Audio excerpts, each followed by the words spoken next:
Hello, Bachawati. Welcome in the quantum classes, the finest, easiest and savory way to learn the concept of physics. तो चलिए शुरू करते हैं। आज से हम स्टार्ट कर रहे हैं अपने फिजिक्स का पहला unit, first unit, electrostatics. Unit start करने से पहले हम थोड़ा बहुत डिस्कस कर लेते हैं पूरी फिजिक्स के सिलेबस के बारे में। देखिए बच्चों, ये तो फिक्स है कि अगर आपको युद्ध लड़ना है तो आपको सबसे पहले दुश्मन के बारे में जान लेना चाहिए। यहाँ पे मेरा दुश्मन कहने का मतलब फिजिक्स से नहीं है। आप देखोगे कि इस दुश्मन आपको जो ये स्टार्टिंग में दुश्मन लगेगा, इन लास्ट आपको वो सबसे बेहतर दोस्त मिलेगा, आपको उसके साथ सबसे ज़्यादा लगाव हो जाएगा and in last you will all fall in love with physics. Okay, तो देखो बहुत सारे आपके पास अभी 12th में बहुत सारे क्या 5 जो सब्जेक्ट होते हैं, Hindi, English, physics, chemistry and bio और मैथमेटिक्स, डिपेंड करता है आप कौन सा स्ट्रीम वाले हो। देखिए जो फिजिक्स का सिलेबस होता है ना, पूरे चैप्टर में आपको 12th में जितने भी आपके पास बुक्स होते हैं, सबसे बड़ा सिलेबस होता है फिजिक्स का। या फिर आप ये कह लो फिजिक्स आपके बुकों में एक महाभारत है, होता है ना महाभारत सबसे बड़ा। तो ये महाभारत जैसी होती है फिजिक्स की बुक, इतनी मोटी मोटी बुक। उन बुक को देख के ही हमारे अंदर पता नहीं क्यों टेंशन आ जाता है। हम भी जब 12th में तो हमारे अंदर टेंशन था, एक अजीब सा माहौल बन जाता है फिजिक्स का कि फिजिक्स इतना कैसे झेलेंगे हम, इतनी मोटी मोटी फिजिक्स की बुक, वो भी इतनी मोटी मोटी बुक का एक पार्ट, फिर सेकंड पार्ट। तो बच्चा पार्टी टेंशन लेने की ज़रूरत नहीं है। हम यहाँ पे फिजिक्स को बहुत ही आसानी से और बहुत ही मज़ेदार तरीके से सेवरी वे में पढ़ेंगे। ओके, और इस लेक्चर का अब मैं यहाँ से जो पहली बुक स्टार्ट करने जा रहा हूँ, दरअसल हमारी जर्नी थोड़ी उल्टी स्टार्ट हुई है। हमने मैग्नेटिज्म टॉपिक स्टार्ट कर दिया था, अब हम स्टार्ट कर रहे हैं स्टार्टिंग से। मैंने मैग्नेटिज्म टॉपिक स्टार्ट कर दिया था, देन बच्चों का डिमांड आया कि भैया आप स्टार्टिंग से पढ़ाओ। देन अब हम स्टार्ट करने जा रहे हैं फर्स्ट सेकंड चैप्टर से स्टार्ट करेंगे। देन मैग्नेटिज्म हम ऑलरेडी कवर कर चुके हैं, इलेक्ट्रोस्टैटिक, देन अल्टरनेटिंग करंट। मतलब यहाँ से स्टार्टिंग से लेकर लास्ट फिजिक्स के लास्ट चैप्टर तक हम पूरा फिजिक्स को पढ़ेंगे। मेरा मेन एम क्या है बच्चा पार्टी, बच्चों मेरा मेन एम क्या है यहाँ पे, स्पेशली आजकल के टाइम पे जहाँ पे हमें देख रहे हैं कि सिलेबस बहुत रिड्यूस हुआ है। सिलेबस रिड्यूस नहीं भी हुआ होता तो मेरा एम यहाँ पर मेन है कि आप फिजिक्स को, जिसने फिजिक्स बिल्कुल भी अभी तक हाथ भी नहीं लगाई है फिजिक्स को, आप फिजिक्स को स्टार्टिंग से लेके लास्ट तक समझ जाओगे, वो भी कुछ ही महीनों में, कुछ ही मंथ। मतलब आप ऐसा समझ कर लो कि अगर मैं पूरा प्लेलिस्ट ख़त्म कर देता हूँ तो आपको वो प्लेलिस्ट को आप जब पढ़ोगे ना, तो मुश्किल से मेरा टारगेट हमेशा ये रहेगा कि मैं 15 से मैक्सिमम 20 मिनट के अंदर, 15 टू मैक्सिमम 20 मिनट के अंदर मैं अपना एक लेक्चर निपटा दूँ। और आप अगर चाहो अच्छे से, अगर आप पढ़ना चाहते हो और मेन की पॉइंट्स पढ़ना चाहते हो, जिसको कि आप पढ़ करके, सिर्फ उन लेक्चरों को पढ़ करके मैं गारंटी देता हूँ कि आप फिजिक्स में 80 टू 85% मार्क्स कवर कर सकते हो। 80 टू 85। मैं इतना अब यहाँ पे फेंकूंगा नहीं कि आप 100% कवर कर लो, वो इसलिए बच्चा पार्टी क्योंकि मैं 80 टू 85 करूँगा और हर स्कूल या हर कोचिंग में हर कोई भी टीचर 80 टू 85 ही कर सकता है। जो 15% कवर होता है ना, जो आपकी मेरिट चेंज करता है, जो मेरिट वाले स्टूडेंट होते हैं, वो 15% उनका खुद का हार्डवर्क होता है, खुद की मेहनत होती है, वो खुद जितने चाहे न्यूमेरिकल सॉल्व करते हैं। देखिए मैं यहाँ पर आपको ज़्यादा से ज़्यादा कॉन्सेप्ट समझा सकता हूँ और बहुत ही प्यार से आपको फिजिक्स के कॉन्सेप्ट को सबसे बेहतर तरीके से समझाऊंगा, सबसे आसान तरीके से। आपको भी लगेगा कि फिजिक्स इतना आसान था, हमें तो पता ही नहीं था। ठीक है, तो मैं यहाँ फिजिक्स के कॉन्सेप्ट समझाऊंगा, आपको डेरिवेशन समझाऊंगा, जिस टाइप के न्यूमेरिकल अक्सर पूछे जाते हैं बोर्ड में उनको समझाऊंगा। लेकिन सारे न्यूमेरिकल तो हम यहाँ पे डिस्कस नहीं कर सकते हैं ना, तो वो जो न्यूमेरिकल्स हो गए, वो न्यूमेरिकल के पार्ट हो गए, वो 15% सिलेबस आपको खुद ही करना पड़ेगा। ठीक है, बाकी 85% मार्क्स या 85% आपका जो टेंशन है फिजिक्स के लिए, वो मुझ पर छोड़ दो। मैं यहाँ पे ख़त्म कराऊंगा और यहाँ से मैं फर्स्ट चैप्टर से स्टार्ट कर रहे हैं, फर्स्ट यूनिट से स्टार्ट कर रहे हैं, एंड देन ये सफ़र लास्ट यूनिट तक रहेगा। एंड इन लास्ट मैं बार बार बोलता हूँ, in last you will all fall in love with physics. तो चलिए शुरू करते हैं। फिजिक्स की अगर चैप्टर की डिटेल एनालिसिस किया जाए तो बच्चों बाटी इसमें आपके पास है 24 चैप्टर्स। किसी बुक में अलग अलग वैरी करता है, किसी में 23, 24, लेकिन एवरेज 24 चैप्टर्स हैं आपके फिजिक्स की पूरी बुक में। 24 चैप्टर्स में से इस चैप्टर के कुछ अलग अलग वो बनाए गए हैं, एक ऐसे कह लो पैकेज बनाए गए हैं, बंडल्स बनाए गए हैं। ओके, और इन 24 चैप्टर्स को 10 चैप्टर्स में या 10 यूनिट बोलो, 24 चैप्टर को 10 यूनिट में क्या किया गया है, डिवाइड किया गया है। हर यूनिट में कुछ चैप्टर्स होते हैं। फॉर एग्जांपल मैं आपको एग्जांपल लेता हूँ कि मैं आज जो इंट्रोड्यूस करवाऊंगा आपको इलेक्ट्रोस्टैटिक्स, इसे हिंदी में कहते हैं वैद्युत स्थितिकी। इलेक्ट्रोस्टैटिक, ये आपका फिजिक्स का पहला यूनिट है। और इस यूनिट में कंटेन करता है लगभग 4 चैप्टर। स्टार्टिंग के 4 चैप्टर आपके कंटेन करते हैं और ये 4 चैप्टर बना के एक पूरी यूनिट बनती है इलेक्ट्रोस्टैटिक्स। ओके, तो आपकी फिजिक्स 24 चैप्टर में डिवाइड है और यूनिट के हिसाब से करो तो 10 यूनिट्स में आपकी पूरी फिजिक्स डिवाइड हो रखी है। ओके, आपकी जो यूनिट ये डिवाइड हो रखी है, इनमें से पहला यूनिट जो है आपका वो है इलेक्ट्रोस्टैटिक्स। तो आज के इस लेक्चर में जब हम स्टार्ट कर रहे हैं अपनी फिजिक्स को स्टार्टिंग से पढ़ रहे हैं, तो आज के इस लेक्चर में हम इंट्रोड्यूस करेंगे, अपना इंट्रोडक्शन करेंगे इलेक्ट्रोस्टैटिक्स के साथ। बच्चा पार्टी आप बिल्कुल भी, अगर आप हिंदी मीडियम वाले हो तो आप बिल्कुल भी टेंशन मत लो। मैं हर टर्म्स को हिंदी इंग्लिश बाईलैंग्वेज तरीके से आपको समझा दूंगा, ठीक है। इलेक्ट्रोस्टैटिक का मतलब होता है हिंदी में वैद्युत स्थितिकी। ओके, आपको अपनी बुक में लिखेगा वैद्युत स्थितिकी, इंग्लिश में हम इसे कहते हैं इलेक्ट्रोस्टैटिक्स। ओके, ये आपका यूनिट है, ये फर्स्ट यूनिट है, आप ध्यान देना। ओके, और फर्स्ट यूनिट से हम फर्स्ट चैप्टर स्टार्ट करेंगे। इस फर्स्ट यूनिट में मैंने जैसा आपको कहा कि इसमें 4 चैप्टर कंटेन करते हैं, 4 चैप्टर्स इसमें कंटेन करते हैं। पहला चैप्टर क्या है जिसका इंट्रो आज हम पढ़ेंगे? पहला चैप्टर है electric charges and electric field, Hindi में कहेंगे इसे विद्युत आवेश एवं विद्युत क्षेत्र। सेकेंड चैप्टर आपके पास इलेक्ट्रिक करंट आ जाएंगे। ऐसे करते करते आपके पास गॉस का नियम आएगा, गॉस के नियम के बाद, गॉस लॉ के बाद, गॉस थ्योरम के बाद आपके पास इलेक्ट्रिक पोटेंशियल आएगा, विद्युत विभव आएगा। देन हम विद्युत धारिता के बारे में पढ़ेंगे, इलेक्ट्रिक कैपेसिटेंस के बारे में पढ़ेंगे। देन ये 4 चैप्टर जब कंप्लीट हो जाएंगे तब ये हमारा पूरा यूनिट कंप्लीट हो जाएगा। बहुत ही सिंपल है।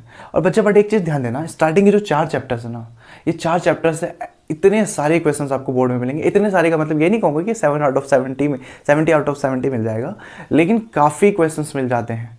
स्पेशली पहले चैप्टर से सेकंड चैप्टर आपको गॉस थ्योरम आएगा, वहाँ से आपको कुछ ना कुछ डेरिवेशन मिल जाता है। तो स्टार्टिंग के 4 चैप्टर्स आपके लिए इंपॉर्टेंट बनते हैं, ठीक है। चैप्टर तो सारे इंपॉर्टेंट है, ऐसी बात नहीं है, सबकी अपनी अपनी एप्लीकेशन है, सबकी अपनी अपनी महत्व है। स्टार्टिंग के 4 चैप्टर्स आपके लिए इंपॉर्टेंट बनते हैं, वो इसलिए क्योंकि उनसे क्वेश्चन फ्रिक्वेंटली पूछे जाते हैं, फिक्स है कि पूछना है क्वेश्चन, ठीक है। तो हम स्टार्ट करते हैं इलेक्ट्रोस्टैटिक्स। तो पहले इलेक्ट्रोस्टैटिक्स के बारे में समझते हैं, आपकी जो यूनिट है इलेक्ट्रोस्टैटिक। देन हम आते हैं चैप्टर के इंट्रोडक्शन में। आपको पता है यूनिट अगर स्टार्ट हो रही है तो चैप्टर भी स्टार्ट हो रहा है। ये पहला यूनिट है तो ये पहला चैप्टर है, तो दोनों का इंट्रोडक्शन ले लेते हैं कि दोनों का मतलब है क्या। तो पहले आप इलेक्ट्रोस्टैटिक्स के बारे में समझते हैं। इसे जैसे कहा मैंने हिंदी में, इसे क्या कहते हैं? वैद्युत स्थितिकी। इसका मतलब क्या है वैद्युत स्थितिकी का मतलब? देखो बच्चा पार्टी, जहाँ पे भी आपको फिजिक्स में विद्युत वर्ड आए ना, चार्ज मतलब सॉरी विद्युत क्या कहते हैं? इलेक्ट्रिक। जहाँ पे भी विद्युत वर्ड आए, इलेक्ट्रिक वर्ड आए, वहाँ पे आप सीधा सीधा रिलेशन समझना, किससे? आवेश से, चार्ज से। तो हम इसके इंट्रो में अगर देखें तो ये अगर 2 पार्ट्स में डिवाइडेड है इलेक्ट्रोस्टैटिक्स, तो ये समझ कर लो कि इलेक्ट्रो का मतलब किससे है? किससे है इलेक्ट्रो का मतलब? चार्ज से। ओके, किससे है इलेक्ट्रो का मतलब? इलेक्ट्रो का मतलब है आपका चार्ज से, आवेश।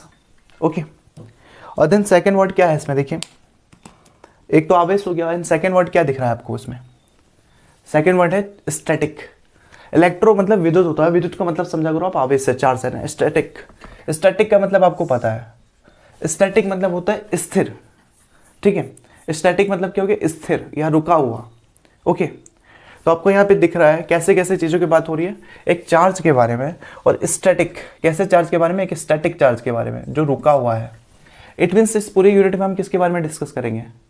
बना लो, एक चार्ज के बारे में डिस्कस करेंगे जो कि कैसा है, जिसकी प्रॉपर्टी कैसी है यहाँ पे, जिसका गुण कैसा है यहाँ पे, जिसका गुण रुका हुआ है। इट मीन्स स्थिर चार्ज के बारे में हम पढ़ेंगे, स्थिर आवेश के बारे में पढ़ेंगे। और यही कारण है कि इसे हिंदी में क्या कहते हैं? स्थिर वैद्युतिकी। वैद्युतिकी का मतलब आवेश से, और स्थिर मतलब तो आपको पता है रेस्ट पोजीशन पे है, ठीक है। तो आवेश अगर स्थिर अवस्था में हो, अगर हम स्थिर आवेश के बारे में, एक रेस्ट चार्ज के बारे में अगर हम डिस्कस कर रहे हैं, उसके बारे में पढ़ रहे हैं, तो आप समझ लो कि वहाँ पे हम किसके बात कर रहे हैं? इलेक्ट्रोस्टैटिक्स को।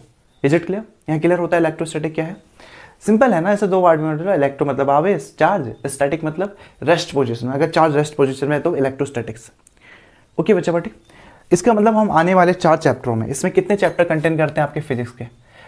इसमें आपके फिजिक्स के स्टार्टिंग के 4 चैप्टर्स कंटेन करते हैं, ठीक है। वो 4 चैप्टर्स क्या क्या है आगे आगे हम डिस्कस करते जाएंगे। फर्स्ट तो आपका यही चैप्टर है electric field, electric charges, then Gauss theorem, then electric potential, then electric capacitance. ये क्या है आपका, सब क्लियर कर दूंगा, ठीक है।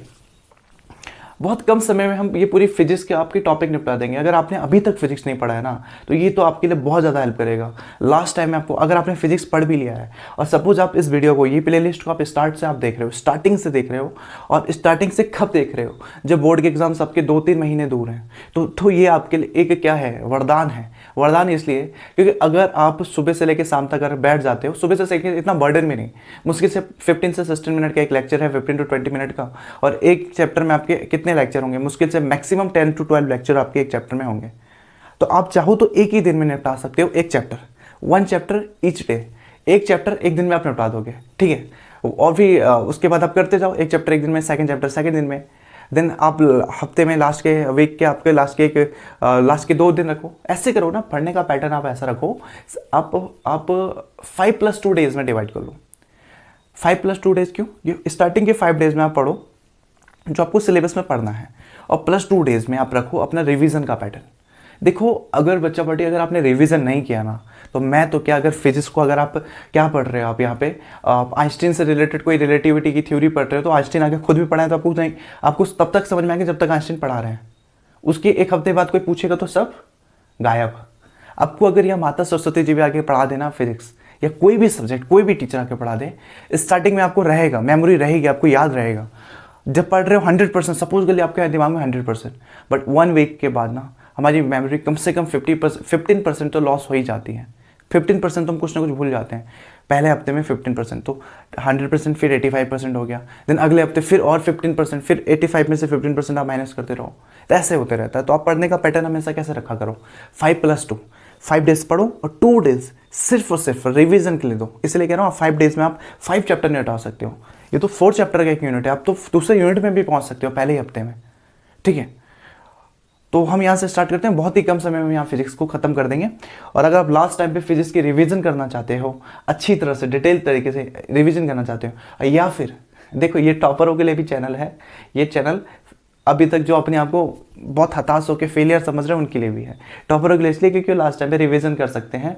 मुश्किल से आप ऐसा कर लो कि आप रिवीजन मोड में अगर चल रहे हो तो मुश्किल से आप मुझे 1 महीना दे दो, 1 महीने में अभी फिजिक्स पूरी डिटेल्ड एनालिसिस के साथ, ठीक है। और अगर लास्ट मोड पे चल रहे हो तब तो आपके लिए और भी अच्छा है, क्योंकि आपको सिलेक्टेड पॉइंट्स उठा रहा हूँ, बाकी फालतू का कुछ नहीं, वो भी बड़े मजेदार तरीके से फिजिक्स खत्म करेंगे यार। और अब फर्स्ट चैप्टर है, फर्स्ट यूनिट का फर्स्ट चैप्टर, फिजिक्स का पहला चैप्टर है हमारे पास, electric charges and electric field. Hindi में कहते हैं विद्युत आवेश एवं विद्युत क्षेत्र। तो बच्चे बड़ी क्या है, देखो किसी भी चैप्टर को समझना है ना, देखो आप कभी भी कोई भी चैप्टर, आप फिजिक्स लो, केमिस्ट्री लो, या एनीवे कोई भी आप चैप्टर लो, आप किसी भी चैप्टर में आगे तब तक मत बढ़ा करो जब तक कि आप चैप्टर का मतलब ही ना समझ जाओ। चैप्टर का मतलब क्या है, आप जब तक चैप्टर का मतलब नहीं समझ रहे हो ना, और आप आगे बढ़ गए सीधा कि आप मेन पॉइंट्स में चले गए, देखो ये चैप्टर का नाम है, यहाँ से आपके कहीं से क्वेश्चन नहीं बनने वाले, किसी पेपर में नहीं बनेंगे कि इलेक्ट्रिक चार्ज क्या है, इलेक्ट्रिक फील्ड। इतना अब आपका लेवल थोड़ा हाई हो चुका है, ठीक है। आप 12th में इतना छोटे बेसिक क्वेश्चन नहीं पूछेंगे, और आप चले गए कि आपको बोर्ड में मार्क्स गेन करने हैं, इसको पढ़ के क्या फ़ायदा, मेन टॉपिक पे चले गए, तो वही रट्टाफिकेशन वाली बात हो गई, रट्टा मारे हो गए। आप जब तक कोई चैप्टर आगे मत पढ़ा करो तब तक कि आप उस चैप्टर का जो नाम है, उस चैप्टर का जो नाम है, आप उसको अच्छे से ना समझ जाओ। तो चैप्टर का नाम क्या है, इसको समझते हैं थोड़ा, electric charges and electric field. Okay, electric charge and electric field, विद्युत आवेश और विद्युत क्षेत्र। नाम समझने के लिए ज़्यादा कुछ करना नहीं होता है, जो नाम है चैप्टर को उसे डिवाइड कर दो। क्या क्या दिख रहे हैं आपको वर्ड, पहला आपको ये चैप्टर आपको 2 पार्ट्स में डिवाइड पहले ही दिख रहा है। एक पार्ट में आपको दिख रहा है नाम क्या है, इलेक्ट्रिक चार्जेस, और देन सेकंड पार्ट क्या है, इलेक्ट्रिक फील्ड। तो ये electric charges and electric field क्या है मैं समझाता हूँ आपको यहाँ पे। तो पहला पार्ट क्या बनता है आपके चैप्टर का, आपके यहाँ पे बन रहा है इलेक्ट्रिक, पहले चार्जेस के बारे में पढ़ते नहीं है, सिंपल सी बात है, बस आपको याद दिलाना है। इलेक्ट्रिक चार्जेस, मैं नहीं मानता हूँ कि आपने कभी, अगर मैं इसको 2 पार्ट में डिवाइड कर रहा हूँ तो मैं नहीं मानता हूँ कि आप उनको कभी जानते ही नहीं थे उस वर्ड को। इट मीन्स कैसे हम डिवाइड करेंगे, इलेक्ट्रिक पहला पार्ट क्या है इसका, इलेक्ट्रिक, देन सेकंड वर्ड क्या है, आप इसको प्लस कर लो, इलेक्ट्रिक प्लस चार्जेस। चार्ज क्या होता है, आवेश क्या होता है, मैं नहीं मानता हूँ कि आपको अभी तक आवेश के बारे में पता ही नहीं है। पता नहीं इन द सेंस कि आपको आवेश आपने कभी सुना ही नहीं है, चार्ज के बारे में कभी सुना ही नहीं, मैं नहीं मान सकता हूँ। तो पहले तो हम इसको समझ लेते हैं कि electric charge, what is electric charge, electricity क्या है, इलेक्ट्रिसिटी क्या है हम इसको पढ़ लेंगे, जब हम इलेक्ट्रिक फील्ड पढ़ेंगे ना तो उसमें हम समझ लेंगे इलेक्ट्रिसिटी क्या है। पहले हम बात करते हैं यहाँ पे इलेक्ट्रिसिटी हम समझ लेंगे, चार्जेस के बारे में हम बात करते हैं, चार्ज क्या है, ठीक है। देखो मैं डिस्कस कर रहा हूँ, इसका मतलब ये नहीं है कि ये चार्ज कुछ नया शब्द आ गया, आप इसके बारे में बहुत अच्छे से जानते हो, बस हमें यहाँ पे एक तरीके से ऐसा बोलो कि हमें डिफाइन करना है चार्ज क्या होते हैं। हमें अच्छे से पता है चार्ज कितने टाइप के होते हैं, 2 टाइप के होते हैं चार्ज। कौन कौन से? Positive charge and negative charge. Okay, ऋणावेश और धनावेश। अब ऐसा मत कहना पहली बार सुन रहे हो ऋणावेश धनावेश, ठीक है, 12th में हम पहली बार तो नहीं सुन रहे हो, ऑब्वियस सी बात है, ठीक है। तो वही कह रहा था मैं, इसलिए कह रहा चार्ज में पढ़ाऊंगा नहीं, चार्ज में बस याद दिलाऊंगा ये टॉपिक के नाम चार्ज, ठीक है। आप डिफाइन करना चाहो तो आप ऐसे कह सकते हो कि चार्ज जो होता है ना, आवेश, ये एक एनर्जी होती है। ओके, यह एक ऊर्जा होता है। और कैसा ऊर्जा होता है? चार्ज एक टाइप की ऐसी एनर्जी होती है ना, जो किसी अदर थिंग को बिना टच किए क्या कर सकता है, उसमें प्रतिक्रिया, रिएक्शन दिला सकता है। रिएक्शन दिला दिया इन सेंस आप ऐसा कह सकते हो, जैसे कि मैं सबसे अच्छा एक एग्जांपल लेता हूँ कि आप ऐसे सपोज करोगे, जैसे कि हमने बचपन में बहुत किया ये काम, जैसे कि आप कोई स्केल ले लो या पेन ले लो, और आप उस स्केल और पेन को क्या कर रहे हो, कोई स्केल ले लिया आपने या पेन ले लिया, आप उसको क्या कर रहे हो, अपने हेयर्स में, अपने बालों में क्या कर रहे हो, रब कर रहे हो उसे, आप ऐसे कर रहे हो देन क्या होगा, आप छोटे छोटे आप वो घास के छोटे छोटे पार्टिकल्स ले लो या छोटे छोटे कागज़ के टुकड़े को ले लो, और उसको आप करोगे तो दोनों क्या होंगे, आपस में चिपकने लगते हैं, इनके बीच अट्रैक्शन होने लगता है, ठीक है। तो यही जो फोर्स है ना, जो कोई कांटेक्ट के बिना आपने उसको रब किया, इस पर कोई ना कोई स्केल या पेन आपके हाथ में जो भी, इस पर कोई चार्ज आ गया, और वो चार्ज क्या कर रहा है, उस पेपर के जो आपके छोटे छोटे टुकड़े हैं या आपके जो छोटे छोटे घास के टुकड़े जो हल्के होते हैं, हल्के कणों को बिना टच के उसने क्या कर लिया, अपने और आकर्षित कर लिया, अट्रैक्ट कर लिया। तो डेफिनेशन बनाने के लिए कोई कहीं कॉन्सेप्ट के लिए कहीं बुक को मत रटो। देखो बुक में ना बुक के लेवल अगर टच करने लगे ना, बुक के हिसाब से डेफिनेशन पढ़ने लगे, तो पहले ही बोले था फिजिक्स में एक महाभारत है, और महाभारत की किताब के एक एक शब्द रटने लगे ना तो काम नहीं चलने वाला है, समझो। यहीं से समझ लो, जैसे मैंने आपको एग्जांपल दिया, स्केल को आप बिना कांटेक्ट किए, बिना स्पर्श किए आप क्या कर रहे हो, छोटे पार्टिकल को क्या कर रहे हो, अपनी ओर आकर्षित कर रहे हो, एक ऐसा बल अनुभव कर रहे हो। तो वही क्या है, चार्ज है। वो किसके वजह से हो रहा है, चार्ज की वजह से हो रहा है, या फिर उसी गुण को आप कह सकते हो विद्युत, विद्युत का गुण कह सकते हो। आप ऐसे कह सकते हो ये एक ऐसी एनर्जी है, एक ऐसी ऊर्जा है जो किसी भी छोटे पार्टिकल को क्या कर सकती है, हम आकर्षित कर सकती है या प्रतिकर्षित करने का गुण रखता हो। ये क्या है, एक एनर्जी है, ये एक ऊर्जा है जो किसी छोटे पार्टिकल को क्या करेगा, अपनी ओर आकर्षित या प्रतिकर्षित, अट्रैक्ट या रिपेल कर सकता है, ठीक है। कभी टेंशन मत लो, चार्ज की डेफिनेशन नहीं आने वाली, बस बता दिया कि एक टाइप की एनर्जी है। कोई पूछे चार्ज क्या है तो आप बोलो चार्ज एक एनर्जी है। पूछेंगे ये एनर्जी क्या करता है, तो ये बोलो कि आप ये एनर्जी क्या करती है किसी छोटे पार्टिकल, ठीक है, बड़े पार्टिकल के लिए नहीं, ठीक है, ये बड़े पार्टिकल की बात नहीं हो रही, छोटे पार्टिकल्स के लिए ये क्या करती है, अट्रैक्शन और रिपेल का क्या करता है, बिहेवियर शो करता है, गुण प्रदर्शित करता है। चार्ज आपकी ये आपकी एक एनर्जी है जो छोटे पार्टिकल्स के लिए अट्रैक्शन और रिपेल की आपकी प्रॉपर्टी शो करती है या बिहेवियर शो करता है, गुण शो करता है, ठीक है। तो उसका मतलब तो ये हो गया। देन सेकंड आपका पार्ट था, देखो ये चैप्टर, ये जो लेक्चर है थोड़ा लेंथी जा सकता है क्योंकि हमने इसमें बहुत चीज़ें डिस्कस करनी थी। आपने डिस्कस करना था यूनिट के बारे में, चैप्टर के बारे में, देन आपके होल सिलेबस के बारे में फिजिक्स के, ठीक है।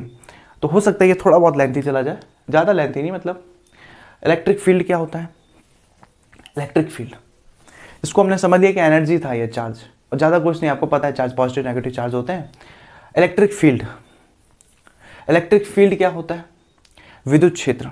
देखो किसी चार्ज के कारण जो उसके आसपास का एरिया होता है, जिस एरिया में कोई अदर पार्टिकल क्या करे, कोई एनर्जी फील करे, तो उसी फील्ड को क्या कहते हैं, इलेक्ट्रिक फील्ड कहते हैं। इन द सेंस मैं आपको समझाता हूँ। सपोज आपके पास यहाँ पे ये कोई चार्ज है, ओके, और ये चार्ज के आसपास कोई एक दूसरा कोई चार्ज आ रहा है, कोई दूसरा चार्ज है। सपोज कर लो कि ये पॉजिटिव चार्ज है, ये कैसा पार्टिकल है, ये प्लस क्यू पार्टिकल है। मैं समझाता हूँ, प्लस क्यू वगैरह वगैरह जो भी है, ये आपके पास क्या प्लस क्यू पार्टिकल है, चार्ज है। और ये प्लस क्यू चार्ज के बाहर किसी दूरी पर क्या उपस्थित है, क्या स्थित है। सपोज कर लो ये माइनस क्यू, या फिर आप प्लस क्यू भी ले सकते हो उसे, या मैं इसे माइनस क्यू ले रहा हूँ। इधर प्लस क्यू माइनस क्यू है, ये माइनस क्यू वाला चार्ज इसकी तरफ बढ़ रहा है, प्लस क्यू वाले की तरफ। तो ये बढ़ते जा रहा है, यहाँ तक तो आराम से बढ़ गया। जब वो इस एरिया से, इस फील्ड से जब वो क्रॉस कर रहा है, इस फील्ड को जब क्रॉस कर रहा है, तो उसके बाद अभी तक तो ये मस्त मौला घूमते हुए आ रहा था ये चार्ज। और जब इस चार्ज ने इस फील्ड को क्रॉस किया ना, या फिर इस फील्ड के अंदर आने की कोशिश की, तो उसने अपने में कोई एक अलग से, एक बाहर से एनर्जी आप उसने फील की। वही एनर्जी क्या होगा, जिस फील्ड के अंदर, जिस क्षेत्र के अंदर, जिस एरिया के अंदर कोई दूसरा चार्ज पहले चार्ज के कारण, पहले चार्ज के ड्यू टू कोई फोर्स फील करे, वही फील्ड क्या कहलाता है, विद्युत क्षेत्र, इलेक्ट्रिक फील्ड। बुक का लैंग्वेज हटाओ, अपनी तरफ से डेफिनेशन, आप कॉन्सेप्ट समझ आओ, डेफिनेशन आप अपने तरीके से बनाओ। कॉन्सेप्ट क्या था, कॉन्सेप्ट यह था कि कोई अदर चार्ज है, पहले वाले चार्ज से दूर है, वो माइनस हो सकता है, प्लस होता है, कोई भी चार्ज हो सकता है, बस वो उससे दूर है, वो अभी तक अच्छे से इस चार्ज की तरफ चले आ रहा था, ठीक है। बट एक ऐसा फील्ड आया जिसको क्रॉस करते हुए उसे एक फोर्स फील हुआ, ठीक है। वो फोर्स अट्रैक्शन भी हो सकता है, रिपेल भी हो सकता है, आकर्षण वाला भी हो सकता है, रिपेल प्रतिकर्षण वाला भी हो सकता है। तो जिस क्षेत्र में, यहाँ से आप डेफिनेशन बना सकते हो, जिस क्षेत्र में कोई दूसरा चार्ज पहले चार्ज के कारण एक क्या करे, बल का अनुभव करे, तो वह क्षेत्र क्या कहलाता है, विद्युत क्षेत्र कहलाता है, इलेक्ट्रिक फील्ड कहलाता है, ठीक है। इंग्लिश में आपको डेफिनेशन यहाँ पे लिखा हुआ है, ठीक है। हिंदी मीडियम मैंने समझा दिया आपको क्या होगा। ये हो गया विद्युत क्षेत्र, इलेक्ट्रिक फील्ड। तो ये छोटे छोटे तो पॉइंट्स थे। इलेक्ट्रिक चार्जेस क्या होती है, इलेक्ट्रिक फील्ड क्या होती है। देन इलेक्ट्रिक चार्जेस में आपको बेसिक से चीज़ें होती हैं कुछ इलेक्ट्रिक चार्जेस में, लिखना भी क्या आप देख लो। इलेक्ट्रिक चार्जेस मैंने कहा चार्ज कितने टाइप के होते हैं, पॉजिटिव और नेगेटिव टाइप के। और अगर क्वांटम तरीके से समझें पार्टिकल्स के हिसाब से, तो चार्ज को हम किस नाम से जानते हैं, ठीक है। एक तो हो गया आपका इलेक्ट्रॉन, देन हो गया प्रोटॉन, और देन हो गया इलेक्ट्रॉन। इलेक्ट्रॉन, प्रोटॉन, न्यूट्रॉन, ये भी कह रहा हूँ कि ये भी टॉपिक आपने पहली बार पढ़ा नहीं है, क्योंकि चैप्टर में है तो इसलिए डिस्कस कर ही लेते हैं, ठीक है। अपनी फॉर्मेलिटी पूरी कर ही लेते हैं। Electron, proton, neutron. इलेक्ट्रॉन पे कैसा चार्ज होता है बच्चा बेटी, अगर आपको अभी तक नहीं पता है ना, तो अब आप अपने सेंसेस को, अपने पूरी ज्ञान इंद्रियों को खोल के समझ लो कि इन पे कितने चार्ज होते हैं, क्या होती हैं, बेसिक चीज़ें हैं पूरी फिजिक्स के। इलेक्ट्रॉन पे होते हैं नेगेटिव चार्ज, प्रोटॉन पे होता है पॉजिटिव चार्ज, और न्यूट्रॉन जो होता है वो होता है न्यूट्रल।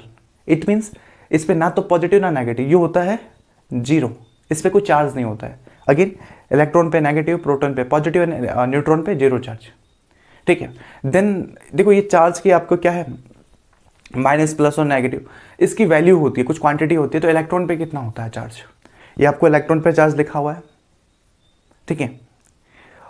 इलेक्ट्रॉन पे जितना चार्ज होता है उतना ही चार्ज होता है प्रोटॉन पे। बस फर्क ये पड़ता है कि इलेक्ट्रॉन पे जो आपको चार्ज लिखा है ना, उसके आगे क्या लग जाता है, माइनस, और जो प्रोटॉन पे होता है उसके आगे प्लस। ऑब्वियस सी बात है, ये माइनस चार्ज होता है, पॉजिटिव चार्ज को इंडिकेट करता है प्रोटॉन।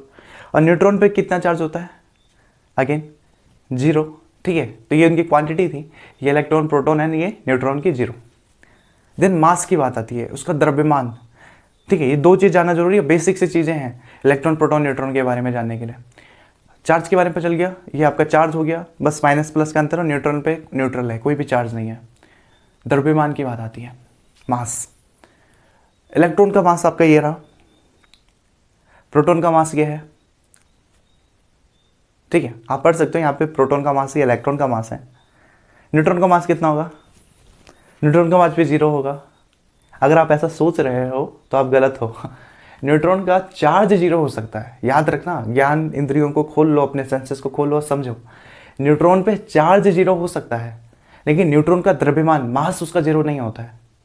न्यूट्रॉन का द्रव्यमान होता है ये लगभग इतना, ठीक है। ये आपको जो है, ये न्यूट्रॉन का द्रव्यमान है, ये इलेक्ट्रॉन का द्रव्यमान है, और ये प्रोटॉन का द्रव्यमान है। याद रखना, न्यूट्रॉन का चार्ज जीरो होता है, द्रव्यमान जीरो नहीं हो सकता है। इस अर्थ का, इस यूनिवर्स का हर एक पार्टिकल का अपना एक मास है। यहाँ तक कि ये जो एयर है ना, एयर, इसका भी अपना मास होता है, ठीक है। इसका भी अपना कुछ ना कुछ द्रव्यमान होता है। हर चीज़, धरती के हर एक कण का क्या होता है, मास होता है, सिवाय एक चीज़ के, ठीक है। वो हम पढ़ेंगे सेकंड बुक में। वो चीज़ क्या होता है, फोटोन्स, प्रकाश। प्रकाश का कोई द्रव्यमान नहीं होता है, हम ऐसा मानते हैं फिजिक्स में, ठीक है। इसलिए कहाँ प्रकाश को आप मापने जाओगे, क्या ये तो फुर से भाग जाता है, ठीक है। तो वो अलग टॉपिक है। लगभग आप इतना समझो कि हर एक कण का, पार्टिकल का क्या है, मास होता है, ठीक है। एक एक्सेप्शन उसे हटाते हैं, इलेक्ट्रॉन का भी होगा, प्रोटॉन का भी होगा, न्यूट्रॉन का भी। न्यूट्रॉन का चार्ज ना हो लेकिन मास होगा, ठीक है। तो ये हो गए इस चैप्टर के बेसिक चीज़ें। इलेक्ट्रोस्टैटिक्स क्या था, और इलेक्ट्रिक फील्ड क्या था, चार्जेस क्या थे आपको पता है। मैं अगेन बोल रहा हूँ, चार्ज को मैं पढ़ा नहीं रहा हूँ, चार्ज को बस याद दिलाया मैंने आपको कि चार्ज क्या है। एक ऐसी एनर्जी है जो क्या करते हैं, छोटे पार्टिकल पे फील होती है।